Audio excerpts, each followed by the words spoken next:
Good morning.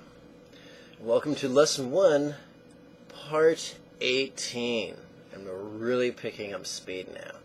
So, before we get started, this series of videos serves as a commentary or a deeper explanation of the practice texts that my students receive either when they attend a 14-day retreat or when they attend a one-year series of weekly webinars.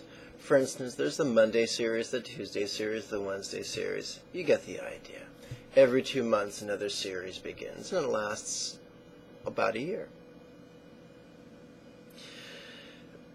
So all my students get free PDFs, and throughout the PDFs, whenever there's new information being introduced, there's a link that helps them to access these videos. So if this is your first time watching this series of videos, do yourself a favor. Set yourself up to get the most out of this.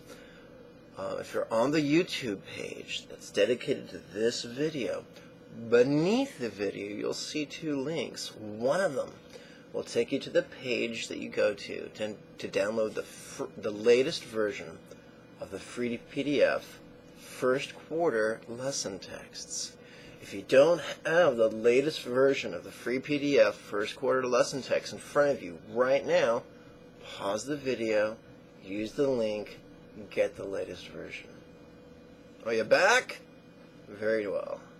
Now, by the way, if this is your first time watching one of my videos, it's only going to make sense in context. So do yourself a favor, watch Lesson 1, Part 1, and then Lesson 1, Part 2. Yes, that might seem pedestrian to a great spiritual luminary such as yourself, but a little humility goes a long way. Now, let's dig in. So right now I'm sitting in front of the first quarter lesson texts, and there's page 2, the table of context, there's page 3, there's page 4, and now we're on page 5. Today's exercise that we're going to explore in greater depth, possibly than you received during class, is the antidote for pride. It's the second exercise on page 5. Quick reminder, the smaller words on the left in italics and smaller font, one says in-breath and one says whisper, that's just contemplative notation. In-breath, to the right of the in-breath, there's this question that you're going to silently, mentally recite during the in-breath. And on the out-breath, you're going to whisper Om Mani Padme Hum as many times as you comfortably can in one breath. You'll know you've been doing this twice a day, every day for a week when you're able to knock out 7 manis, which is the nickname for Om Mani Padme Hum, in just one breath. Now, does that mean you're a spiritual failure if you can't? No, it just means you probably haven't been doing your homework with the proper consistency and enthusiasm. It might even mean that you've been skipping around. You don't want to do that. Don't cheat yourself. I've been doing this for a while. Might just know a thing or two. So remember, these questions are assumptive and they're rhetorical. These are not hard-ass questions that require an intelligent, thoughtful response. These are rhetorical questions, also known as lazy bastard questions.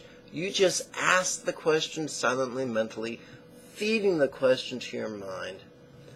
And on the out-breath, you simply relax, physically and emotionally relax into the recitation of the 6-syllable mantra. Now this is crucially, well, this is very important for every exercise, but crucial for this video and the next video. I'll show you why. The question reads, how could this and its causes not be me?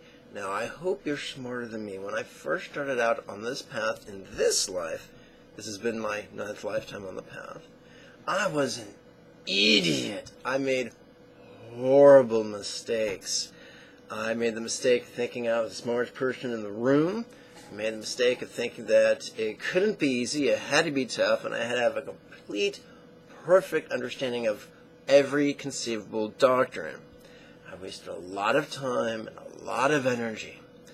So when we ask, how could this fill in the blank? And by the way, let's keep it simple. Maybe it's physical pain, or maybe it's anger, or maybe it's sadness, or maybe it's fear. How could this, or maybe it's just something indescribable you just label as yuck. How could this, I don't know, let's say crankiness. How could this crankiness and its causes not be me? Now, it would be a mistake to do a swan dive into the Madhyamika explanation of no self, or perhaps explore the murky waters of Yogacara or Chitta-mitra version of Shunyata. Don't go there. Those are huge distractions. Keep it simple, silly. KISS. Just ask the question, how could this crankiness and its causes not be me? And then whisper, and I'm going to try to make sure you can hear me do this.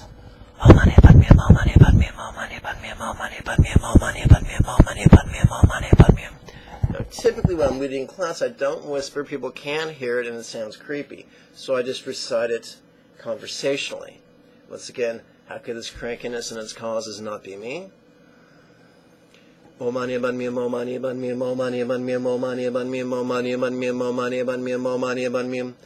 Don't skip around. In previous videos, I've given you the tantric empowerment for this.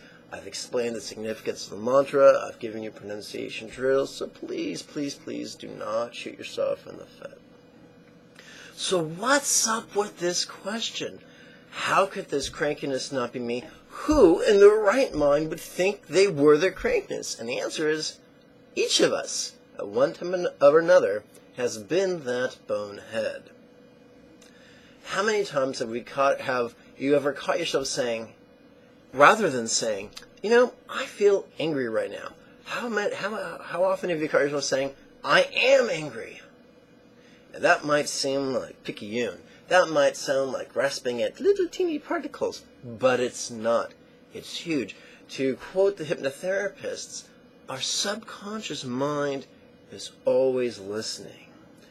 To quote the practitioners of neuro-linguistic programming, our word choice has a huge effect on our assumptions, our preconceptions, and our experience as we go through life.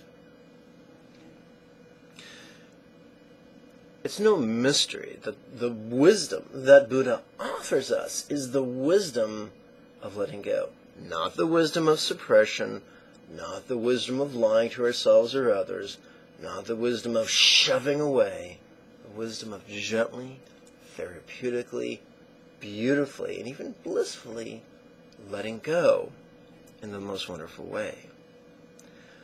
One of the things that can get in the way of us letting go of a painful, destructive, emotional state is thinking that we are that state. Is assuming or believing or feeling that we are that state. Now let's be pragmatic. If our short-term goal is to get really good at letting go of the crap in our lives, then it could only serve us to explore various possibilities that empower us in that process. When I think about letting go, I think about the opposite of letting go. And I think about, arguably, one of the most frightening things in classical literature. I think about the first chapter of Charles Dickens' A Christmas Carol. I think about the advent or the visitation of Jacob Marley, Scrooge's late business partner. There's greedy, bitter Scrooge in his very cold apartment, eating some potato soup and he hears this horrible moan. Then he hears the dragging of chains. Another horrible moan. And then the ghost of Jacob Marley kicks open Ebenezer Scrooge's chamber door and comes in. And he's horrendous. He's a ghost. He's made of ectoplasm. And he's depicted as being old and in pain and rotting. And he's surrounded by the change that he forged in his life through cruelty, malice, and greed. And we each are very much like that. We drag our preconceptions with us. We drag our fears with us. We drag our resentments with us. We drag our sorrows with us. We drag our rage at the past and our terror of the future with us wherever we go. We also drag our desires and our obsessions with us. Our self-centeredness, our self-aggrandizement. We drag all of this with us. And we wonder why we feel so heavy. We wonder why there's so little joy in our lives. I don't want to be that way. I don't want that for you. I want each of us to get so good at letting go that we master it to such a degree that we're able to let go spontaneously, habitually, easily, and effectively. One of the keys to making that happen in a ridiculously short period of time with a ridiculously little amount of effort is to play with this question, this assumptive, rhetorical, well-worded, mantra-empowered question. How could this hate and its causes not be me? So let's play with this right now. Remember, it's not our job to answer these questions. It's our job to ask them on the in-breath. And then, as our body cycles into the out-breath mode, to whisper the mantra as many times as we comfortably can while intending to let go. Now, this is important. It's very easy. We all have controlling tendencies. And it's very easy to give into those tendencies and say, I will breathe in now. I will hold my breath for this long. I will breathe out now. And I will savor the pause breath for this long. You know, the pause breath that takes place between the out-breath and the in-breath. And that's a colossal mistake. What we want to do is use our awareness to tune our attention into our body's rhythm of the moment. And it's always changing, and that's okay. So be aware when your body wants to breathe in, and when your body starts to breathe in, then read the question mentally. And you'll notice a little pause, a little hold breath, a little gap between the in-breath and the out-breath, and that's natural. Don't force it, just be aware of it. When your body begins to breathe out, or signals on wants to breathe out, then start whispering the Mani. Mani, of course, is the nickname for the 6-syllable mantra of the Buddha of compassion, Om Mani Padme Hum. The more in harmony we are with our body's natural rhythms, the more profoundly transformative these exercises can be. There is a very famous Theravadan teacher, a late Theravadan teacher named Ajahn Khan, and he took, I think it was he made 3 Theravadan affirmations, so that when you experience suffering, you say, this is suffering, this is not permanent, this is not me. Bless his heart. He gets full points for enthusiasm and effort. The problem with those statements is they are affirmations and they require belief. And belief might seem like an expedient means in the short term, but in the long term, it's a roadblock. Turning an affirmation into a question that's based on assumptions that are empowering and transformative, that's the key. So that rather than saying, this anger is temporary, we could ask, like we did in the prior exercise, how could this anger and its causes not be permanent? And instead of saying, this anger is not me, we simply turn it into an assumptive question, a question that assumes that.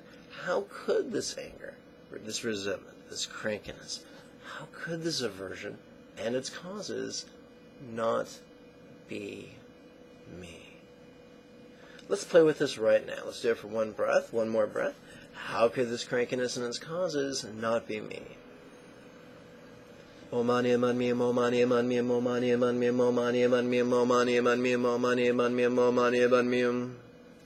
if you've watching me chant, you probably noticed I look to the side. So what I'm doing is I'm counting 6 manis because I gaze at an image of Chinrazig for 2 breaths, and then I gaze at an image of my heart teacher, my Tsawe Lama, for 2 breaths, and then again for 2 more breaths I gaze at an image of Chinrazig. That's a total of 6 manis.